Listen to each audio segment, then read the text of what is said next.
سلام البنات. اليوم بغيت ندير لكم واحد الكيكه سميتها بسكوي غولي. تتبقى مده 6 شهور في الثلاجه في الفريكو. ودابا انا جبتها من الفريكو باش هذه كانت عندي قديمه. انا عاد نصاوب لكم حدا من المقادير محطوطين باش نوريها لكم قبل ما ها هي هذه بسكوي غولي ديالنا. وقت ما بغيتيها تجبديها من الفريكو وتتقطعها على هذا الشكل هكا، تتكون جامده وتتقطعها قبل ما تتصاوبي كويس ديال القهوه ولا عصير ولا شي حاجه تذوب. وتنقطعوها هكا رقيقه، ماشي ماشي تكون غليظه. وحتى لا جا شي ضيف هكا، جا شي ضيف زعما شي حدا الضياف جا شي ضيف دغيا تلقاي عندك ما تحطي. حتى ليك نتيا توجدي عصير كويس القهوه، ها هي تقدري ديري هذا الخط كحل. المهم حنا نوريو دابا الطريقه كيفاش ديرها. هذه من قبل ما توجد القهوه ديالك ولا اتاي تكون دابز. وهاد اللي شاطت هذه مثلا ما محتاجينش هذا الشيء، صافي ترجعوا للويل بحال هكا، نرجعوه كيف كان ولو السلوفان ونردوه للفريكو تنبغيوه ثاني. البنات دابا ان شاء الله غنديروا 4 البيضات في هذا البسكويت وفانيا وكاس السنيده والطحين. الا بغيتو المقادير مضبوطه 120 غرام ديال السنيده، 120 غرام طحين، و4 البيضات وفانيا. غنبداو نهرسوا البيض. هاني شللتو 3.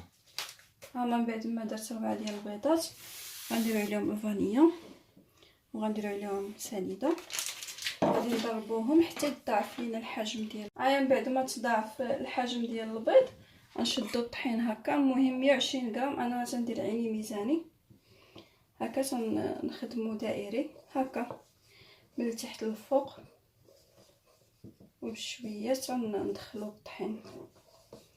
بطبيعه الحال الطحين ما نديروش كامل. هاهي بدات تيدخل فيها الطحين. هانتي تمشيو هكا، مره نطلعو من الجناب مره نطلعو من الوسط بحال هكا. مهم هاد الخدمه هادي باش ما يهبطش لينا البيض، لان هاد الكيكه ما فيهاش الخميره. ها واش شتي، هو تنشوفوا بان هاد الورق الغذائي تنشدو هكا زبده تكون جامده وتندهنو هكايا، ماشي على ود حتى يلصق، باش تشرب ديك الزبده اللي تندهنو هنا ملي تشرب لا جينواز. دابا غنديرها في الطاوه هذه هكا. هذه قاعده نطيبوها فيه ونحتفظوا بها هكا. ما نديرو لا طحين لا والو، ونخويو بهذه الطريقه.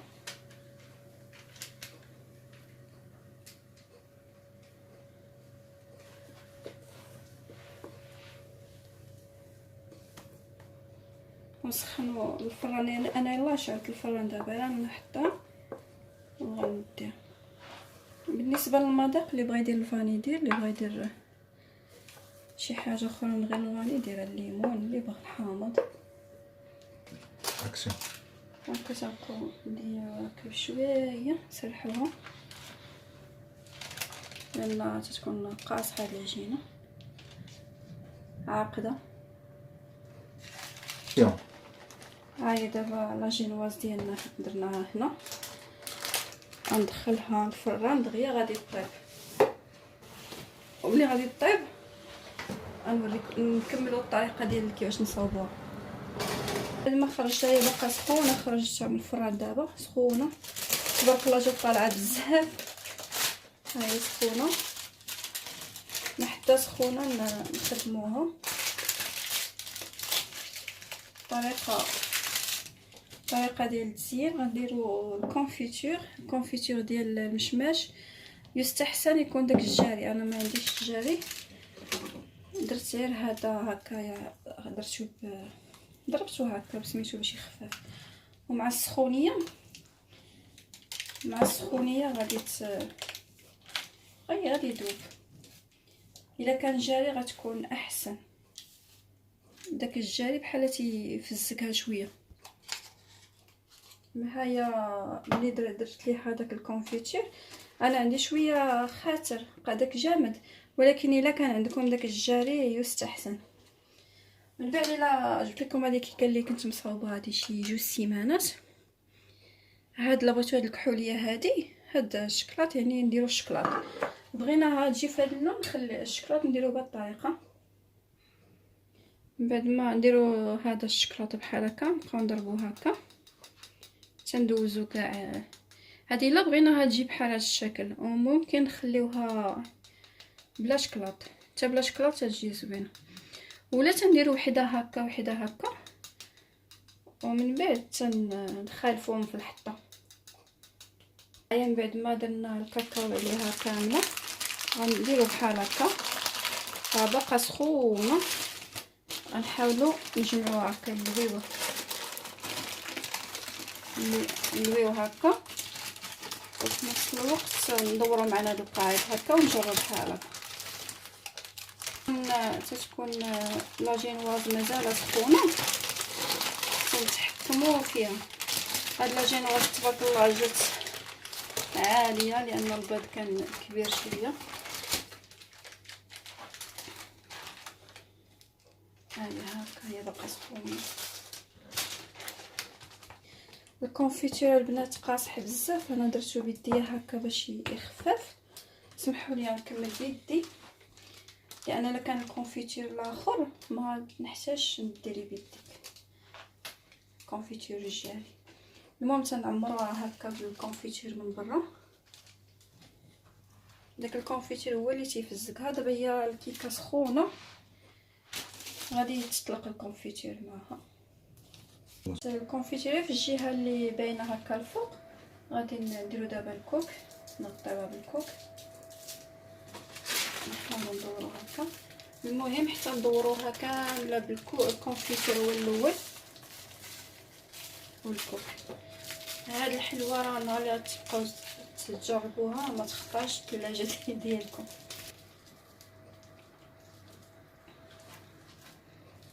بعد دورتها بحال هكا وغندير لتحت ثاني كونفيتير.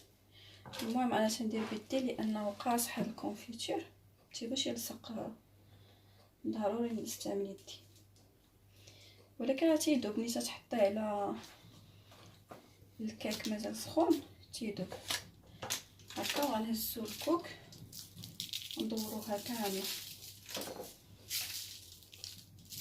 هذه هي البسكوي غولي ديالنا البنات. بطبيعه الحال هذا الاول هذا تنقطعو، ولكن انا ما نقطعوش دابا حتى نبغي نقدمها. بالنسبه سميتو الطريقه باش نحتفظوا بهذا البسكوي غولي، نلويو عليها نفس القاعده اللي طيبناها فيه، نديروها بحال هكا، ما كاينلاش نضيعوا القواعد.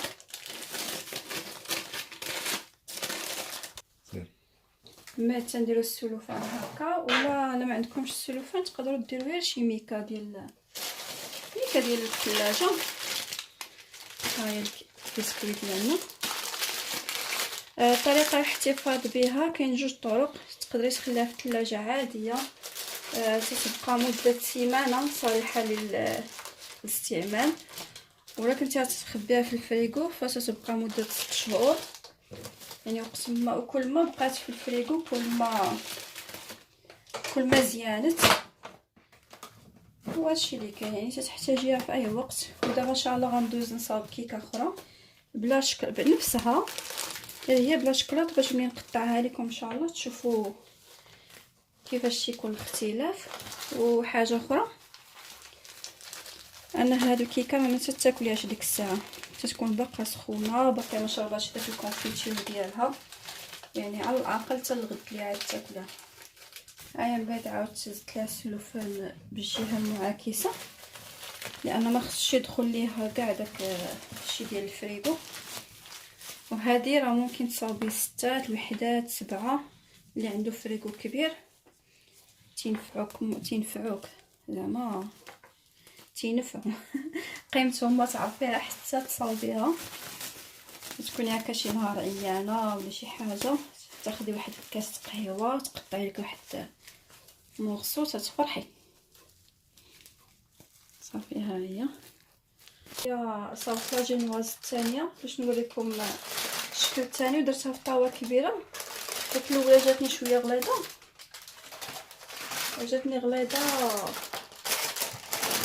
ديك البيض كان كبير.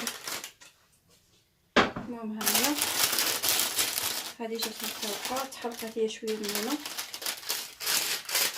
جهزت البوطه بلا ما نعيق. هذه ما نديروش لها شوكولا، هذه غندهنوها صافي بالكونفيتير. سخنت شويه باش يجرى لانه كان تيعذب. هذه البنات انا ملي تيكون عندي الوقت تنصاوب حتى 4 ديال الوحدات.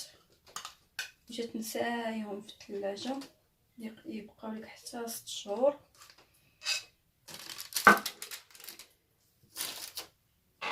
كما تتشهيها تجبدي تقطعي منها اللي بغيتي وترجعي اللي مولي الكلاس اللي قطعت قبيله.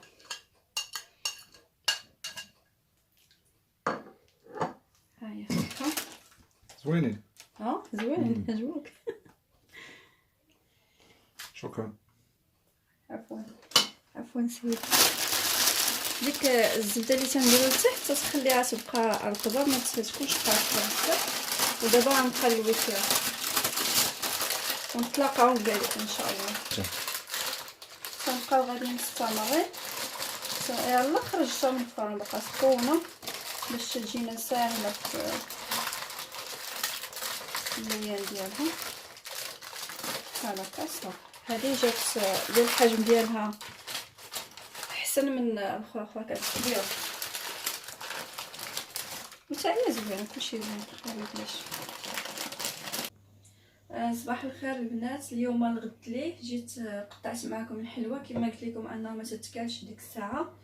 والحلوه جيو شوفوا الشكل ديالها كي تجي. هذه اللي فيها الشكلاط تجي هكا كحيحله، وهذه اللي هي بالكونفيتور تجي في هذا اللون هذا. وطريقه التقديم كما قلنا كل واحد اختياري. ممكن تقدميها فرديه مع شي صوص ديال سميتو ديال الفخاز ولا شي حاجه، ولا لاكلاص، ولا تاكلها هكايا ولا مع الكريم. المهم كل واحد ياكلها كيف ما بغى.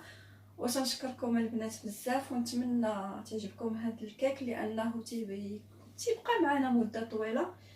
بالنسبه للناس اللي ما تيبغوش الفريغو يقدروا يحتفظوا به في الثلاجه مده اسبوع يعني ياكلوا بشويه بشويه لساني الاسبوع. وتنشكر كاع البنات اللي باركوا لي الحمل ديالي وبزاف البنات اتصلوا بيا شي خلى لي ميساج، تنشكركم بزاف. بالنسبه للحم ديال هاد الكريشه، هذه راهي كريشه ديال مخلفات الماضي، يعني اللحم ديالي باقي تنظم حتى شهر ما كاملش. باقي ما مشيتش للطبيب، وان شاء الله نهار اللي غنمشي للطبيب وداكشي غادي نشارك معكم كلشي ان شاء الله، لانكم نتوما جزء كبير من عائلتي. وبسلام عليكم ونهاركم سعيد.